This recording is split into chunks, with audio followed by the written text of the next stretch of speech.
Okay, so Amazon Prime have got a new original, right? It is called Killer Heat. It is the new film from Philippe Lacôte, written by Matt Charman and Roberto Bentivegna. It is produced by Brad Weston, executive produced by Colin Creighton, Joseph Gordon-Levitt, Tom Kornowski, Jo Nesbø, Nicholas Salamason, and Stefan Sonnenfeld. It is associate produced by Oscar Montemayor and line produced by Kustos Rafapopoulos. Joseph Shirley took care of the music. Andrew Dunn was on cinematography. Jay Cassidy and Neil Smith edit the piece. Stavros Raptis and Nathan Toff took care of casting. Art direction is Aliki Kermisti, Anastasia Lamprou, and Joe Withers. Neil Floyd was also on set decoration. Costume design, we have Jennifer Starrick. Hair and makeup, we've got Natalie Abazadeh and Zach Coyle. So, our cast, right? Nick Bally is played by Joseph Gordon-Levitt. We then have got his daughter Cleo, played by Harper Linan, Politi, and Constantina Alaronta. We have got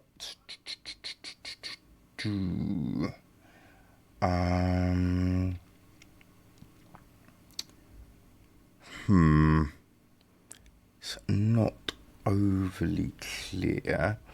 All right, Penelope Vardakis, played by Shailene Woodley. We have got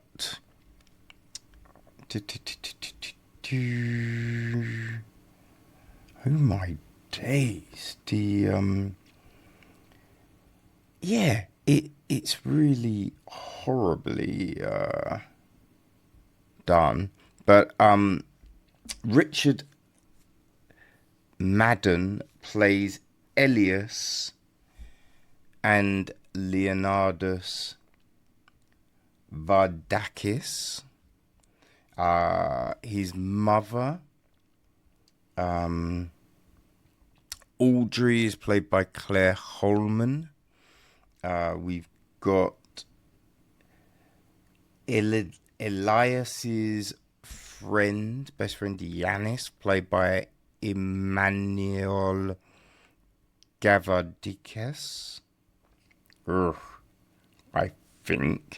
feel I probably butchered that. There is Victoria, played by Eleni Vergetti. Monique, played by Abby Lee. Georges Manash, played by Babu Sisi. That's the police officer. There's the governor, played by Demetrius Topaladis. Christopher, played by Christoph Ephemio. Father Aphanios, played by Alexandros Kouch.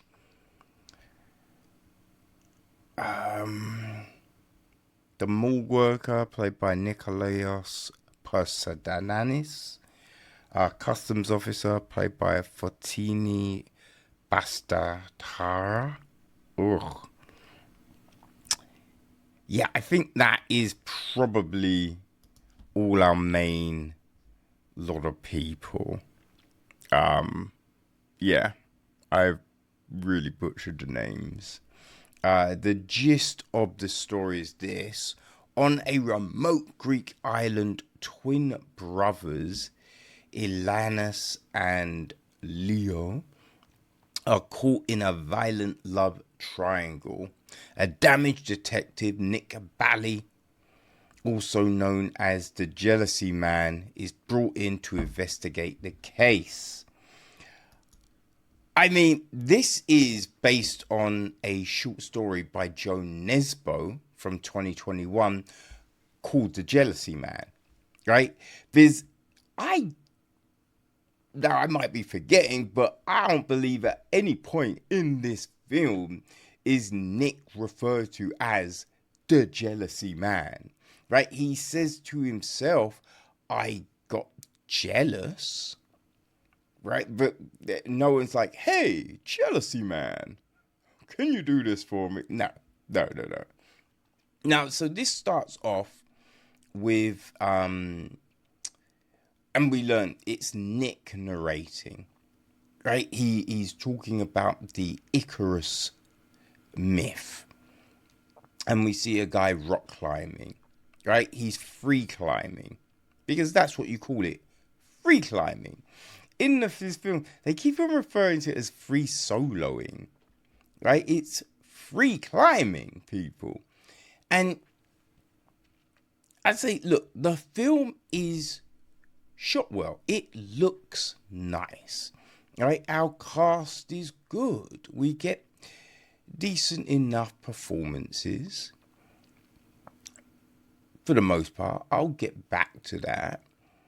But an issue really with this film for me is the whole concept of free climbing, because free climbing is very dangerous, right? It's not something that you do and you just think, everyone's gonna be mad safe.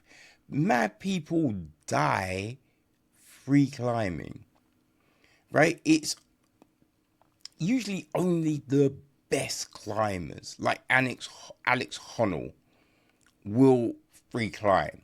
And I'm talking free climbing big heights, right? You can kind of free climb us to a certain point, right? A bit like bouldering, because it's not really, you're not going high enough to really fuck yourself up. But it is the people going those crazy heights where if you fall, there's no way you're surviving. You're dead, right? That's the real good fucking climbers, right? So free climbing is dangerous. So if someone was to die, to go, yeah, it's an accident, isn't out of the norm. It's not like, nah, how can you say that? You know what I mean? It's a thing where it's just like, yeah, that's possible. And you could be a seasoned climber. It doesn't matter, right? Just because you climb every day, you've been climbing for years, doesn't mean you can't have an accident. People, I remember watching a free solo documentary, Alex Honnold talking about a guy who was like one of the best he looked up to, and he died free climbing. And he was a legend in the sport, right? So the notion that if someone was to die in that fashion, that it has to be something crazy is kind of odd. It's kind of odd, and you just don't believe it, But as I said, look,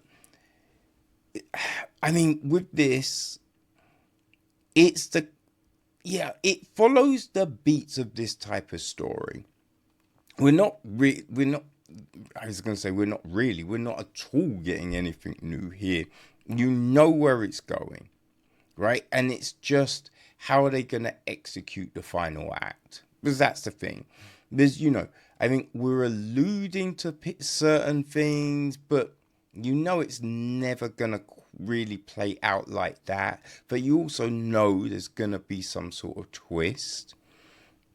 I think you should probably guess that a certain person is involved, Like, I think you'd be kind of crazy if you didn't.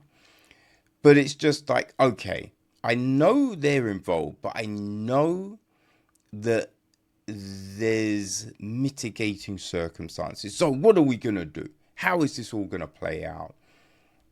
Now, the thing with this is, well, it's all said, right? There's a thing that is said, in this by, oh my God, what's her name again?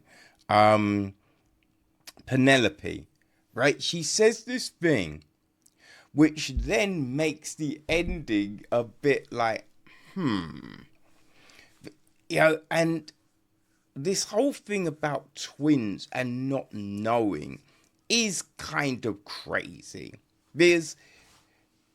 Look, if you don't know the twins, then it's easy to be fooled, right? When they're identical, you know what I mean? But even identical twins, I work with twins, and one is slightly taller than the other, right? There's a slight difference in the voice, right? There's differences that you can pick out, right? You're not going to go, oh, wait, I don't know which one's which, right? And that's the thing. When you don't know people, yeah, you can get mixed up. But when you know them, you're not being fooled. And I think that's a big thing here. That's a big thing. That's all I'm saying. But, so there's certain plot points and threads that don't really make any sense. And as I said, Shailene, Penelope says this thing, I think midway through, that then you go, okay, you said you know something, which then invalidates this thing you're saying here, There's certain things, like where you've got Nick, he was a police officer before he became a private detective. So you kind of feel he should know stuff, And that's the same about George's. George's is a police officer. Yeah.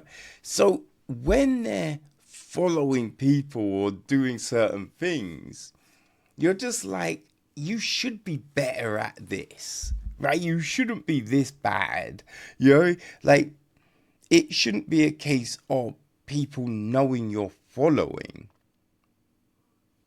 And so, they always throw things in like that. Because if people are meant to be decent at their job, they're not necessarily making the mistakes that we always see. I mean, you have to have someone that is shit, right? Or they're a rookie. If you said it's their first case, then you can have them making a load of different mistakes. But if they're seasoned, we really need to find new ways of getting to certain places. Because the current shtick just feels lazy. It just feels lazy. And you're just like, if this person is that incompetent, they'd be dead a long time ago. They really would. And we also get this bit where, two characters kind of lay out their inadequacies, let's say, their shitness. But then it's that both of them are just like, but it's understandable. There's a reason why, and you just kind of scratch your head like, no, no, no, no, no. They're not valid reasons, right? The things, yeah, you don't get buys, you don't get a free pass on your shitness. It's just a bit odd. So it's just like you can look at this film and go, it's perfunctory, right? They're hitting the marks on a, suspense crime film, which is all good, right? If you just want something to pass the time, something where you don't have to think too tough, then it's fine. Killer Heat will work for you. But it just feels like it could have been tighter on certain plot points, right? It really could have given you more, right? They could have done a better job of navigating some of these things, and Madden, Richard Madden is a very good actor. But here, I will say the twins are pretty one-dimensional. So, we've seen people play twins and have to really, throw themselves into these characters because each twin is so different, right? I remember we looked at a film, Demise. I think it was towards the beginning of the year. And in that, there was twin sisters, right? And they're very different. So the woman playing those, she did such a good job. Such a good job, right? Now, and here, like, the twins, Elias and Leo, they're not crazily different. So it doesn't really give Madden a whole load to kind of run with and be like, yes, look, I'm flexing my muscles here, my acting muscles, that is, which is a shame. But yeah, it's fine, right? Like, the other performances are fine. Madden is fine. It's just, they could have given him more, right? The other characters are fine. You just think, we've seen them all be better. Oh man, sorry people. Yeah, we've seen them all be better, but as I said, this will work. If you want something you don't have to think about, right? Something to pass the time. If you like stuff like Fast Charlie, then this will work for you. There's been better, crime stories.